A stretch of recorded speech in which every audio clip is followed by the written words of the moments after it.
नमस्कार, मैं बालकृष्ण मुले और आप देखना शुरू कर चुके हैं द प्राइम टॉक का स्पेशल सेगमेंट आध्यात्मिक चर्चा। आध्यात्मिक चर्चा के हमारे मेहमान हैं श्री सम्मानीय सुरेंद्र जी शर्मा। सुरेंद्र जी, आपका स्वागत है द प्राइम टॉक के स्पेशल सेगमेंट आध्यात्मिक चर्चा। धन्यवाद जी। देखा जाता है कि आप सरकार के अनन्य शिष्यों में शुमार करते हैं। सरकार यानी टाटम्बरी सरकार, नर्मदा माँ के सबसे प्रिय लाल कहे जा सकते हैं, सिद्ध संत है, सतत परिक्रमा करते हैं। आप उनसे काफ़ी जुड़े हुए हैं, वर्षों से जुड़े हुए, कहने की वर्ष भर से आपका कृतित्व सरकार के दर पर भी देखा जाता है। क्या कहेंगे पहली प्रतिक्रिया के रूप में? धन्यवाद आपको जी। गुरु जी, प्रणाम। आशीर्वाद दें आप मुझे, मैं आगे कुछ कहूँ। जी। मैं सुरेंद्र शर्मा पिछले 35 साल से भोपाल में हूँ जी। और 8 साल का था जब से माता महाकाली के चरणों में जी। आध्यात्मिक रूप से ही जुड़ा हुआ हूँ। जी। और पिछले 2014 से जी। मेरे दिमाग में यह था कि एक मंदिर, बहुत भव्य मंदिर बनाया जाए, जो विश्व में मंदिर नहीं हो महाकाली का, वो मंदिर बनाया जाए। जी। तो हम जयपुर गए जी। और मूर्ति बनाने का ऑर्डर दे के आए। जी। और ये 11 कुंटल की मूर्ति है। क्या बात है! बिल्कुल ब्लैक पत्थर है ये। जी। और दे के आ गए हम। यहाँ काम चालू किया हमने भोपाल में मंदिर के लिए। जी। 3600 स्क्वायर फीट का गर्भगृह बनाना था इनका। क्या बात! तैयार हो गई, छत दीवार खड़ी हो गई। जी। और कुछ सरकारी कारणों से जी। उसमें बाधा आ गई। क्या बात! और वो अधूरा रह गया। जी। तो 2014 से और 2019 तक जी। ये अधूरा ही था। जी। पूरा हम बड़े चिंतित थे कि क्या होगा क्या नहीं होगा, और हम परेशान भी थे कि कहाँ इसके लिए जगह और ढूंढी जाए जो हमें इसकी स्थापना करने के लिए व्यवस्थित हो जाए। बिल्कुल सही कहा। मगर वो कुछ समझ में नहीं आ रहा था। तो एक दिन हमारा गुरुजी के शिष्य हैं गोविंद जी, वो मुलाकात हुई कि बोले बरसात में उन्होंने कहा कि गुरुजी से मुलाकात कराना है तुम्हें। जी। मैंने कहा चलो। तो गुरु जब हम बरसात हो रही तो मैं चलो भैया अभी चलते हैं। बोले तुम पैदल नहीं चल पाओगे, न कार जा पाएगी वहाँ, बरसात खत्म हो जान दो। जी। तो जैसे ही बरसात खत्म हुई हम इंदौर से लेके और गोविंद जी को लाए। गुरु जी के चरणों में मस्तक झुकाया हमने। जी। और ऐसी चर्चा चल रही थी। हम तो अपने संकटों के लिए आए थे। क्या बात! कि संकट मोचन है, संकट खत्म करेंगे हमारे। जी। तो जैसे ही चर्चा चली तो मैंने गोविंद से कहा था, मैं गुरुजी से हमारी हिम्मत तो पड़ेगी नहीं, बिल्कुल सही कहा, मगर तुम पूछ रहे ना कि महाकाली की मूर्ति विश्व में मूर्ति नहीं, ऐसी मूर्ति है, स्थापना करना है, ये कर नहीं पा रहे। जी। तो इतने में हमने किसी ने नहीं कहा, गुरुजी ने ही कहा कि बोले वो मूर्ति है आपके पास। जी। तो आप, मैं भी देखने गया था, मूर्ति आर्डर देने गया था। जी। तो मैं गुरुजी मूर्ति बनी हुई है, तैयार है 5 साल से, आप तो आदेश करो। बोले आदेश है मेरा, बुलवा लो। हमने वहीं से फ़ोन किया मूर्तिकार को, मैंने कलर कर दो इसमें, बढ़िया अच्छा कर दो और ले आइए आप। और उधर महेश्वर में गुरुजी ने तैयारी कर ली। भोपाल न आके कहाँ तैयारी हो गई? महेश्वर में तैयारी हो गई। महेश्वर में तैयारी हो गई। महेश्वर में सब तैयारी होने के बाद में दूसरे दिन गुरुजी बोलते हैं कि बोले यहाँ मत लाना मूर्ति, यहाँ नहीं लाना मूर्ति, यहाँ मत लाना। मूर्ति कहाँ जाएगी? बोले वो बड़वा जाएगी। मैंने कहा ठीक है गुरुजी, जैसे हम मूर्ति के पीछे पीछे, मूर्ति आगे आगे। क्या बात! और जैसे ही यहाँ आई तो यहाँ हम तो आए नहीं, हम रास्ते से वापस हो गए। मैं गुरुजी हम निकलते हैं। तो जब हम स्थापना पे आए यहाँ 14 के दिन, 26 तारीख को, 26 नवंबर को, तो यहाँ कुछ था ही नहीं, मतलब कुछ ऐसी, मतलब झाड़ जंकाल, मतलब कांटे कूटे सब पड़े हुए थे। हाँ। और गुरुजी ने यहाँ स्थान बना दिया, ये कुछ नहीं था पहले। बिल्कुल सही कहा। वो स्थान बना दिया और रख दी और प्राण प्रतिष्ठा करवा दी। बिल्कुल। और सभी साल भर नहीं हुई है, आप देख रहे हो महिमा महाकाली की विश्व में काली के रूप में स्थापित हो, विश्व में पहली मूर्ति है। जी। ऐसी मूर्ति आपको कहीं भी देखने को नहीं मिलेगी। इसकी पूजा करने से लोग डरते हैं, पुजारी लोग भी। बिल्कुल सही कहा। पुजारी लोग भी इसकी पूजा नहीं कर पाते। हो सकता है कि उन्होंने सोचा हो कि ये पूजा पूरी नहीं कर पाएगा, इसलिए सही स्थान पे, सही जगह पे मैं जाऊं, वहाँ मेरी पूजा भी होगी। और इस माँ की कृपा से मुझे बहुत अच्छे प्राण प्रिय गुरु मिल गए, बिल्कुल सही, जिन्होंने मुझे मार्गदर्शन किया। मुझ पे सदैव 24 घंटे हर मिनट मेरे सर पे उनका हाथ रहता है। और आज तक मैं जिस दिन से यहाँ स्थापना मूर्ति हुई है और गुरुजी का आदेश हुआ है, उस दिन से आज तक कोई कष्ट में नहीं हूँ। मैं आगे बढ़ता जा रहा हूँ, कहीं से कहीं तक कोई दर्द नहीं, कोई तकलीफ नहीं, कोई मतलब यहाँ तक कि जब मैं सोचते थे कि अब क्या होगा, अब वो सोचना भी बंद हो गया। तो इस महाकाली की बड़ी कृपा है, गुरुजी की बहुत बड़ी कृपा है। और गुरुजी तो महा भोले हैं, बिल्कुल सही कहा, मतलब बिल्कुल भोले हैं। आप जमीन पे बिठा लो, वहाँ बैठ जाएंगे, आप उनको 24 घंटे हंसते पाओगे। बिल्कुल सही कहा। तो गुरुजी में और न बड़े का भेद है या न छोटे का भेद है, न गरीब का भेद है, न अमीर का भेद है, सब एक बराबर है। अगर आपको मुझे चावल मिलेगा तो आपको भी चावल मिलेगा, बिल्कुल सही कहा। अगर आपको बतासा मिलेगा तो आपको, मुझे नारियल नहीं लाएंगे वो, मुझे भी बतासी देंगे, बेटा बतासी खा तू। तो यहाँ न बड़ा शिष्य है न कोई छोटा शिष्य है, सब एक जैसे हैं उनके। जैसे एक माँ के 4 बच्चे होते हैं, उसके लिए सब बराबर होते हैं, जैसे हमारे गुरुजी के लिए सब बराबर हैं। और ये महाकाली जहाँ प्राण प्रतिष्ठा हुई है, ये इतिहास बन गया है कि नर्मदा किनारे दक्षिण मुखी, माने ये ऐसा स्थान आपको मिलने का नहीं है, अद्भुत स्थान, अद्भुत स्थान है। और ये 200 साल पुराना शमशान था, जिसमें गुरुजी ने अपना आश्रम बनाया है। और गुरुजी की ही कृपा है जो आज आपको दिख रहा है, पेड़ पौधे, मकान, समझिए अभी काम चल रहा है, नवदुर्गों का भी कार्यक्रम होगा यहाँ।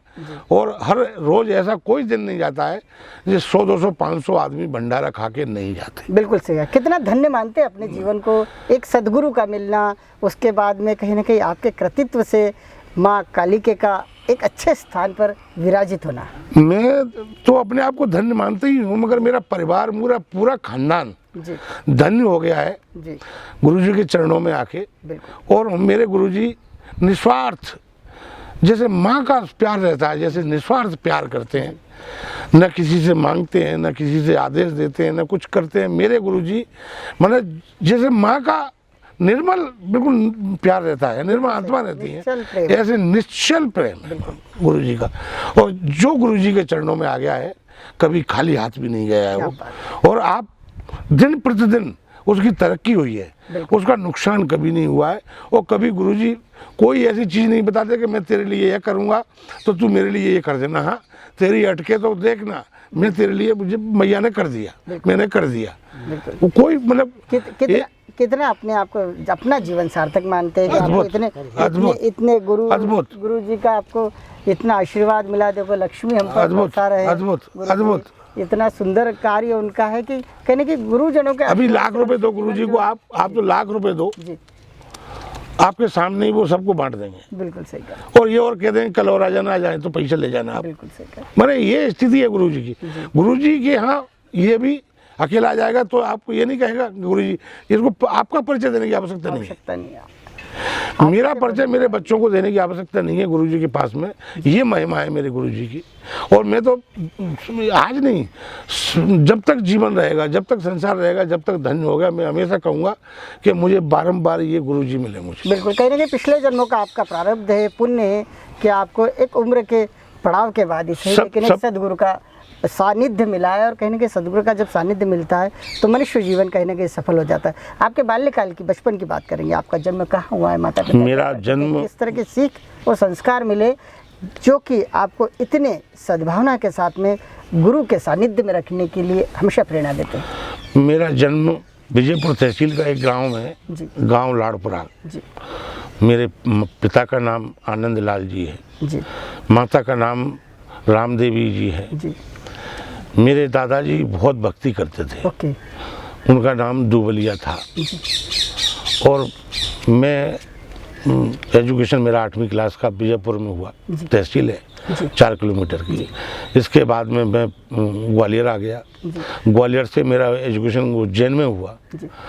इसके बाद में फिर मैं जब पढ़ लिख के और कुछ और करने की जिज्ञासा थी तो फिर गांव चला गया, गांव से फिर दिल्ली चला गया। मैं सन 88 में मैं भोपाल आ गया था जी। और भोपाल में 88 में मैं पति पत्नी बच्चों के साथ में सब इकट्ठे आ गए हम। मेरे भाई 5 हैं जी।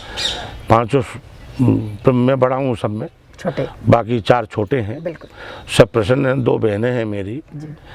और ईश्वर ने सबको खुश बड़ा अच्छा दिया है। मतलब कहीं उनको उनके चेहरे पे आप शिकन नहीं देखोगे आज मेरे पास आज 10 रुपये नहीं है तो मैं ये काम कर लेता। सब मैया की कृपा और गुरु जी की कृपा से सब कुछ अच्छा है। 2 बेटे हैं मेरे, 1 बेटी है, सबकी शादी हो गई है। मेरा आध्यात्मिक लगाव 8 साल से ही था। क्या बात। और मैं ये चाह रहा था कि अगर ये माँ भोपाल में स्थापित हो जाए तो महालक्ष्मी सरस्वती की भी और मैं उतना ही बड़ा मंदिर बना के और 171 फुट का गुम्मत बनाने की सोचा था मैंने, मगर उसकी इच्छा तो यहाँ थी, जहाँ आना था वहाँ थी। मगर ये इससे ये समझ में आ गया मुझे कि जाकी रही भावना जैसी प्रभु मुहूर्त देखी तिन तैसी, उसकी इच्छा होगी वही होगा, इससे अलावा कुछ भी नहीं होगा, अतिरिक्त कुछ नहीं होगा। कुछ नहीं कि जहाँ भी माँ को विराजना होता है माँ भैरव स्वयं पहले पहुँच गए। आप स्नान करते करते गुरुजी पहले ले आए। हाँ। और स्थापना कर दी उनकी पहले। गुरु माँ से पहले गुरुजी ने भैरव बाबा की स्थापना की और इसके बाद में भक्त रोज जुड़ते हैं गुरुजी से, नए भक्त, पुराने भक्त तो हैं ही उनके। जो आ गया एक बार गुरुजी से मिला वो गुरुजी का होके रह गया। मैंने जैसे कहते हैं ना अपन कि तेरा होके रह गया, मैं तो वो कहीं नहीं जाना मुझे, फिर कहीं नहीं जाता वो, न उसमें बाल में खाल निकालता है न कुछ कहता है, वो कहता है बस गुरुजी। और जब भी सोचता है बोले गुरुजी से मिलना है, वो कहीं से भी व्यवस्था हो जाएगी। मैं तो आज के बताता हूँ मैं आपको, मैं आज का प्रकरण बताता हूँ। कल परसों आना का था मुझे, बहू की तबीयत खराब हो गई थी। मैंने गुरुजी को फ़ोन किया, मैं गुरुजी प्रेग्नेंट है और ये स्थिति बहुत गंभीर है। तो बोले टेंशन मत करे तू, सब हो जाएगा, हॉस्पिटल में है वो, सब हो जाएगा। बिल्कुल सही कहा। तो मैंने कहा मैंने गुरुजी बहुत, बोले क्यों परेशान हो रहा है तू, टेंशन मत कर, 5 मिनट सब अच्छा होगा। बिल्कुल। आप उस दिन से आज तक बहू हॉस्पिटल से घर आ गई। क्या बात। स्वस्थ है, डिलीवरी होना है अगले महीने। गुरुजी के चरणों में हूँ मैं अभी बैठा। बिल्कुल। और अभी वो सब जानते हैं कि घर में कौन क्या कर रहा है, क्या कर रहे हैं, कौन क्या कर रहा है, तुम्हारी जेब में है कितना, नहीं है कि नहीं है, सब जानते हैं गुरुजी। मतलब आपको ये बताने की गुरुजी को आवश्यकता नहीं है कि मैं आज भूखा हूँ और मैं आज आ रहा हूँ, और मैं आ रहा हूँ। बिल्कुल सही कहा। मैंने आपके आने से पहले पता चल जाएगा गुरुजी को पता चल कि तो फला आदमी आ रहा है, फला आदमी है। गुरुजी के नाम से यदि हम निकलते हैं घर से तो उसके बाद ही कहीं ना कहीं कहा जाता है कि अवधूत संत जो है, अवधूत परंपरा के संत है, वो आपके इर्द गिर्द सुरक्षा कवच भी स्थापित करते हुए, जब ऐसे संत, जब सिद्ध संत जो लगातार सतत परिक्रमा करते हैं, उनके शिष्य जब उनसे मिलने आते तो ये भी कहा जाता है कि जब तक घर तक सुखरूप नहीं पहुँचते, कहीं ना कहीं उस गुरु को, उस व्यक्ति की, अपने शिष्य की चिंता होती। आपका सामाजिक सरोकार किस तरह का है, किस तरह से समाज में आगे बढ़ना चाहते हैं आप? चूँकि आप पूरी तरह से सरकार के शरणों में आ गई है, चरणों में मेरा तो मन ये करता है कि मेरे पास जितने धन आए जी, वो सब धर्म में लग जाए। क्या जितना आए, मैंने चाहे भंडारे में लग जाए, चाहे मंदिर में लग जाए, चाहे देवी देवता में लग जाए, साधु संतों में लग जाए, मेरे पास हो जितना। मेरा मन ये करता है कि मैं रोज लाखों आदमी का भंडारा करवाऊं। मेरी स्थिति ये है। 2 यज्ञ करवाइए महाकाली की मैंने, 3 बोली थी, 1 बकाया है, हो सकता है यहाँ हो या कहाँ हो, वो कहाँ करवाएगी। हाँ बिल्कुल, ब्रह्मांड में यदि आपने यदि शब्द को नहीं 3 2 हो चुकी हैं। 2 बड़े बड़े भंडारे, बड़े बड़ी 31 कुंडी से कर चुका हूँ मैं, और उसकी कृपा से ही की है मैंने। पैसा भी नहीं होता है तब भी वो देती है कहीं न कहीं से। मैंने दूसरे यज्ञ में तो स्थिति ऐसी थी कि बिटिया की शादी की और महीने भर बाद ही यज्ञ करना पड़ा मुझे। महात्मा आ गए थे कि बोले महाकाली का यज्ञ जी। बोले ठीक है, आप कहते हो तो झंडा गड़वा दिया। क्या बात पैसा 5 नहीं, जी। बैंक से लोन लिया मैंने, अच्छा, चंदा नहीं, गजब। बैंक से 12,60,000 आदर्श रुपए व्यक्तित्व, लोन लिया संदेश भी देता और फिर गया किया मैंने। और सब पंडितों को चेकों से पैसे दिए मैंने, चेक से, कि तुम पंडित सब ले आओ। तो मतलब मेरे पे जितना हो मैं तो अच्छा, इतना बिरला व्यक्तित्व, कहीं ना कहीं श्रेय फिर वही सदगुरु जी टाटमबरी सरकार के नाम जाता है। अरे मैं तो भाग्य साहब, नहीं उन्हीं कृपा है ऐसी लोगों की है साहब। मतलब मैं क्या हूँ, मैं एक मतलब मैं अपने आप को कहूँ कि मैं तुम फिर मतलब इतनी मतलब बेवकूफ़ी है ये, मैं कुछ नहीं हूँ साहब। बिल्कुल सही कहा। मैं तो यहाँ से इनके चरणों में, इनके ऐसे चरणों में मेरा जीवन धन्य हो जाएगा। धन्य हो चुका है अब, धन्य होने में भी जीवन को कुछ नहीं बचा। अब इससे ज़्यादा क्या पाओगे? साक्षात आपको नर्मदा पुत्र कह लो, नर्मदा माई के लाल कह लो। मैं तो सेवक ही, पुत्र तो बहुत बड़ी बात हो जाती है, सेवक ही बहुत बड़ा होता है। बिल्कुल सही कहा। पुत्र तो बहुत बड़ी बात हो जाती है। मैं तो सिर्फ उनके चरणों में ही पड़ा रहना चाहता हूँ, और उतनी जगह दे दे मुझे चरणों लायक बस। ईश्वर का मंदिर जो बना ले, कहीं ना कहीं मनुष्य वही सार्थक है। और सदगुरु के शरण में यदि बैठने का मौका मिल जाए, चाहे फिर आप हो चाहे हम हो, इस तरह से हमें बार बार दर्शन करने का अवसर मिल जाए, हम तो प्रभु के चरणों में। आपने हमसे चर्चा की, द प्राइम टॉक शो के एक स्पेशल प्रोग्राम आध्यात्मिक चर्चा का हिस्सा बने। कहीं ना कहीं आपने जितनी भी बातें कही दिल से कही, गुरु के चरण में बैठ के कही। मुझे लगता है कि आपका और हमारा जीवन, दोनों का ही जीवन धन्य है कि हमें इस कलयुग में भी इतने सिद्ध संतों के दर्शन हो रहे हैं। कहीं ना कहीं हमारा खुद का भी प्रारब्ध है, पिछले जन्मों का पुण्य कर्म है कि कहीं ना कहीं बार बार शहर में बड़ी बड़ी बातें होगी, बड़े बड़े कार्य होते, लेकिन सत्य कार्य जो होते कहीं ना कहीं सदगुरुओं के चरण में बैठ कर ही किए जा सकते हैं। आपने हमसे चर्चा की, इसके लिए आपका बहुत बहुत धन्यवाद। आप इसी तरह दीर्घायु रहे, सदगुरु की शरण में रहे, जिससे आपका मनुष्य जीवन जो है सार्थक हो जाए। नमस्कार। जय माई, जय माई।